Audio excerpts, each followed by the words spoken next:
It's not every day that your world falls apart with a single phone call. But when my father's voice came through the line, cold and detached, everything I knew was shattered.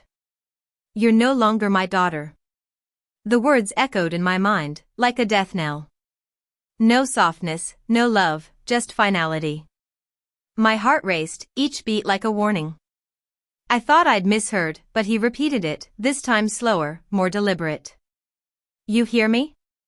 You're no longer my daughter. Go see my lawyer." And then, nothing. The line went dead. I stood there, numb, the phone burning against my ear. The world outside seemed to freeze. The breeze outside my window swirled, and the smell of coffee, once comforting, now tasted bitter in my mouth. I'd worn my uniform for 15 years, proudly serving my country. I thought that would mean something to him. But in his eyes, it was as if I never mattered at all. I wasn't his daughter. I wasn't family. I was a ghost. Growing up in a small town, your last name means something. Mine used to. It carried weight. My dad had been a figure in town, respected, admired. He owned a hardware store, everyone knew him. Saturdays were spent with my brothers at the diner, eating burgers and laughing.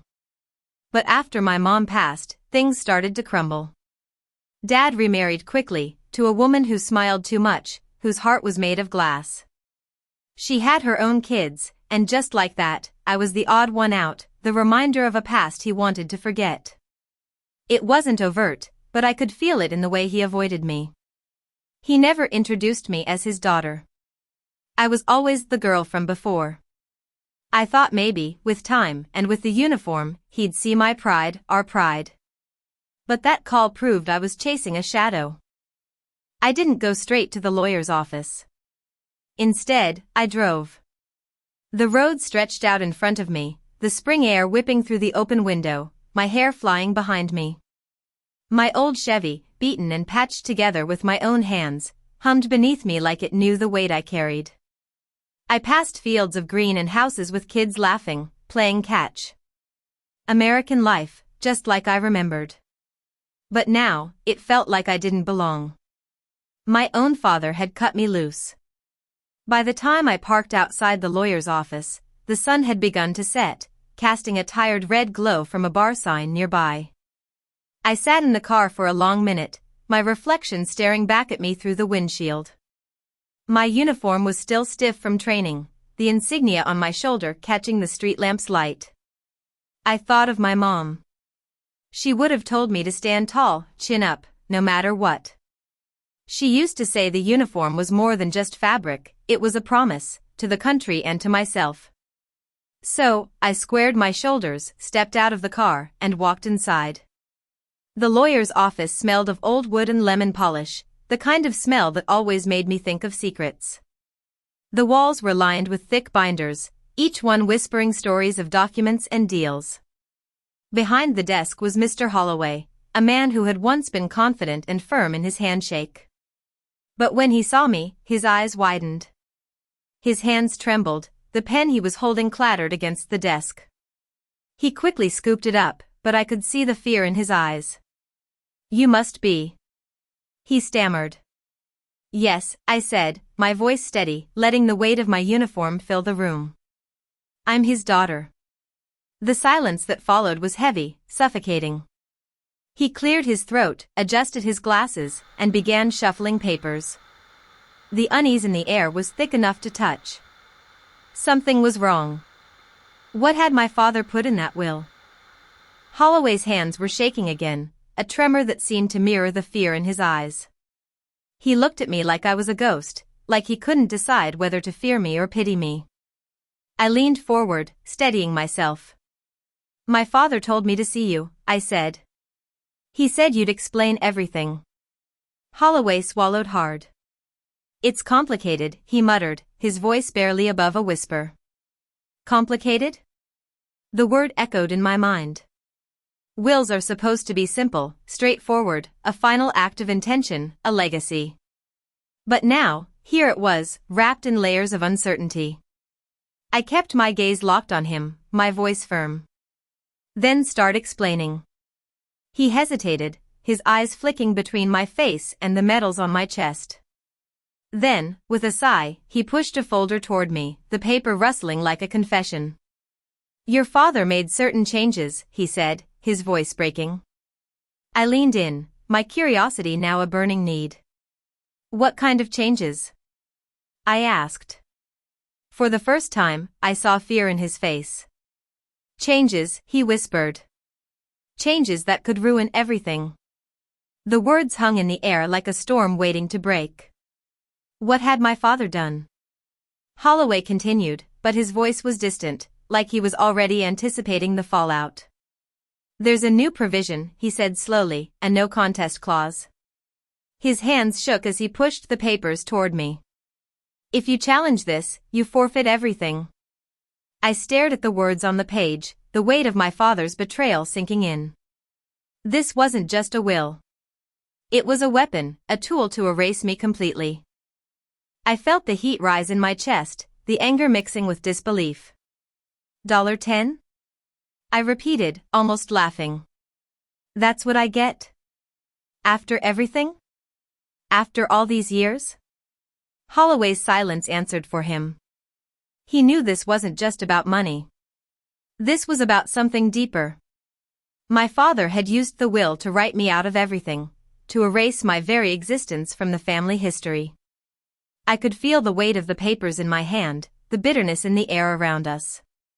Holloway fumbled through more papers, his fingers twitching, as if he were looking for something to make sense of all this. Your father also executed a pour-over will, he continued. Moved assets into a trust, changed the beneficiaries. The hardware store, the lake cabin, municipal bonds, my mind raced, trying to process everything he was saying. The cabin. The store. These were things my mother had built. These weren't just my father's to give away. When my mother died, I said, voice steady but shaking with the weight of it all, her inheritance funded that trust. It was supposed to be mine. Holloway's eyes flickered, but he didn't say anything. The silence hung in the room like a heavy fog, suffocating me. What happened to the original documents? I asked. They're here, he said, gesturing to a drawer behind him. But your father insisted they be superseded and archived. He wanted the new versions treated as controlling. I closed my eyes, the anger inside me boiling over. He erased me. He erased my mother's wishes. He replaced me with her. I could feel the weight of her absence in every word, in every piece of paper I touched. My mother, the woman who had fought for me, who had believed in me, was gone. And in her place, my father had left me nothing. Do you know where the original documents are? I asked. Holloway looked down at his hands, which were shaking harder now. They're in the file drawer, he said. But there were restatements. Your father insisted the older papers be treated as archived. He looked at me with guilt in his eyes. I've been doing this for 40 years, and I'm telling you, your father was determined. I stood up, feeling my pulse quicken. Determined to erase me, I said. He flinched, as if my words had struck him. The room felt smaller, the walls pressing in. I knew this was bigger than just me. My father wasn't just trying to push me aside, he was trying to rewrite our entire history. Where's the key? I asked, my voice low and controlled. I wasn't leaving without answers. He looked at me like he had a secret, something he wasn't ready to reveal. Finally, he reached into his desk drawer and slid a small brass key across the table toward me. It was taped to a card that said, First County Bank, Safe Deposit Box 314. I picked it up, the cold metal feeling heavier than it should have. This was the key to everything.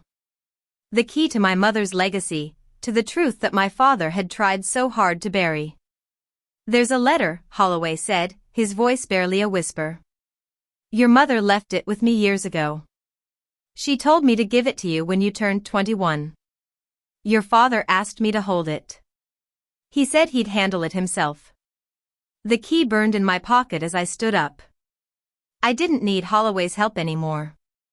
I had what I needed. And I was going to find out exactly what my father had hidden from me. The drive to the bank felt like a lifetime. I couldn't stop thinking about the letter, about my mother's words. What had she left for me? What had my father tried to hide? I couldn't shake the feeling that this was the moment that would change everything. The moment that would prove my worth, my place in this world. I reached the bank, the weight of the key in my hand reminding me of the stakes. I walked through the doors, the air heavy with the scent of dust and old money. The woman at the counter smiled politely, her eyes flicking to the key I placed on the counter. Safe deposit box 314, I said, my voice steady but filled with anticipation. The woman nodded and led me down a narrow corridor to a small room filled with metal boxes. When she unlocked the box, I felt my heart race. The moment was here. I reached inside, pulling out the single envelope, yellowed with age. My mother's handwriting was clear across the front, for Rebecca, when she's ready. I broke the seal, the familiar scent of lavender filling the air, just like it always had when she was alive. My hands trembled as I unfolded the letter. Her words were steady, loving, and direct, just like she had always been. Rebecca, if you're reading this, it means I couldn't be there to see the woman you've become. I wanted to make sure you were cared for. The trust is partly mine. It came from my family savings and the farm. It was always my wish that you inherit what I leave behind. If anyone tells you otherwise, know this. The law and my heart are on your side. Stand tall or fight if you must, and remember being my daughter will always matter more than being anyone else's. Tears blurred my vision as I pressed the letter to my chest. My mother had never forgotten me. She had left me proof, and now I had the strength to fight. Back in Holloway's office, I placed the letter on the table. He read it silently, his face tightening with realization. This changes everything, he said, his voice low. He was right. This letter, this proof of my mother's intentions, would shatter everything my father had tried to build. The amended trust, the fraudulent transfers, it was all crumbling. We'll file a petition to contest, Holloway said, his voice firm. The no contest clause won't hold up if we prove fraud. I felt the familiar surge of readiness, like I was preparing for a mission. This was my fight now. The first hearing was just around the corner, and I was going to make sure my mother's wishes were honored. As I walked out of the office, I knew the road ahead wouldn't be easy. But I was ready. My mother had given me the tools to fight back, and I wasn't about to back down. I wasn't just fighting for inheritance. I was fighting for my mother's legacy, for the truth that had been buried under my father's lies.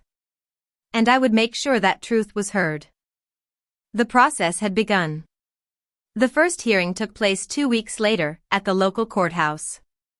In a small town, news travels fast, and whispers followed me wherever I went. I could feel eyes on me, people talking behind my back. This wasn't just a local matter anymore, it was my life, my fight for justice. The courtroom was quiet as I walked in. I was in uniform, as always, but now it meant something more. It was my weapon, my mark of defiance. I could feel my father's gaze on the medals I wore, but he never looked me in the eye. I was no longer his daughter, I was his adversary. When it was our turn, Holloway presented the letter. The room fell silent as he read my mother's words aloud. The impact of her letter, her truth, rippled through the courtroom. It was more powerful than any legal argument. Even my father, sitting at the defense table, couldn't remain indifferent. His face lost all color. He clenched his fists, but said nothing. The truth had been unleashed. Next, Holloway called Earl Jenkins to testify, an old business partner of my father's. Earl explained how my mother had funded Cedar View, how she had insisted it be for me one day. His testimony was like a hammer striking the silence. It shattered everything my father had tried to build. There was no hiding from the truth now. My father sat there, shrinking in his chair, unable to counter the weight of Earl's words. He had tried to bury my mother's wishes, but it was too late. We had proof.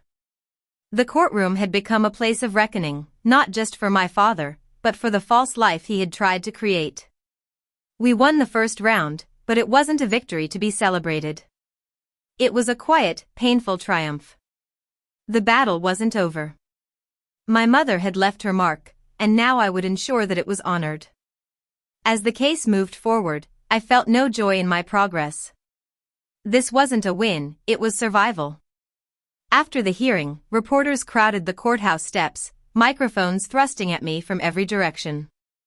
The air was thick with questions, with curiosity, but I held up the letter. "This isn't about money," I said. "This is about respect. My mother wanted me to have a future. And now, I'm here to make sure that happens." The crowd fell silent. For the first time, I felt a sense of strength, not from the legal victory, but from the truth being heard. My father had tried to silence my mother, to silence me, but the truth had a voice. And it was louder than any of his lies. Weeks later, I found myself back in my hometown, walking into the old bank to open an account in my mother's name. It wasn't about the money, it was about continuing her legacy. A scholarship fund. Something that would make sure other women like her, women with the strength to build, would be able to find the same path forward that she had always wanted for me. I drove past the old hardware store, now run by my stepbrother. The windows were cleaned, but the soul of the place was gone. I saw him through the window, smug and loud, talking to a contractor. He hadn't earned this legacy. But he was sitting in the seat my father had made for him, pretending he had built it. The bitterness I felt was sharp, but I knew it didn't matter anymore. The legacy was mine, and it always had been. That evening, I sat on the porch of the lake cabin, the place my mother had built. I could hear the wind in the trees, the soft crackle of the fire, and it felt like home again. Not because of any legal victory, but because my mother's spirit lived there. She had wanted me to have it, and now it was mine. The following day, I met Holloway again. He looked tired, his tie crooked. I placed a stack of deeds and legal papers in front of him. "These transfers were illegal," I said. "The cabin, the trust, everything. You knew this." He rubbed his temples, remorse in his eyes. "I tried to talk him out of it," he said, "but it was too late." "You still filed the papers," I reminded him. "And now we're fixing it." Holloway was resigned to his role in this mess, but at least now, he knew where he stood. I had the key to the safe deposit box, and I was going to find out everything my father had hidden. This was far from over. The fight for my mother's legacy was just beginning. A few days later, I went to the lake cabin, my mind focused on what I might find. I had the key to my mother's safe deposit box, the key to everything. As I stood on the porch, I thought about her, the way she used to hum while making breakfast, the scent of pine in the air, and the warmth of the house. But when I peeked through the window, I saw that things had already changed. My stepmother had started moving in. Boxes with her handwriting on them were scattered across the floor. She was taking what didn't belong to her. I clenched my fists. This wasn't just about property, this was about erasing a memory. This was about the place where my mother had lived, the place where she had built a life for me. And now it was being stripped away. The following week, I returned to Holloway's office with everything I had gathered. I spread the deeds, the filings, the documents in front of him. "These are illegal transfers," I said. "You knew this. You signed off on it." Holloway's face was pale, his hands trembling as he sifted through the papers. "I was wrong," he whispered. "I didn't know what to do." "Well, now you do," I said. "And you're going to fix it. You helped him bury my mother's wishes, but I'm not going to let you bury mine." It was time to take action. The truth had been buried for too long, but now it was coming to light. My mother's legacy would not be erased, not by my father, not by anyone. The trial was set. The final day had arrived. I stood at the courthouse steps, my uniform sharp, the weight of the battle behind me. The world seemed to stop as the doors opened, the press hounding me for details, asking questions I couldn't answer until the hearing was done. Inside the courtroom, my father sat, his face a mask of anger. He didn't look at me.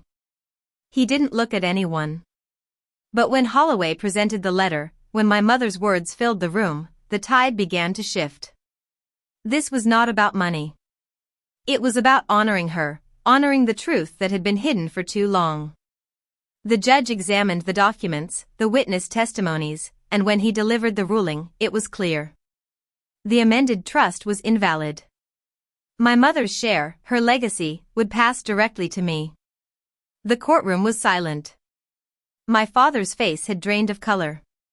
The battle was over. I had won, but more importantly, I had honored my mother's memory.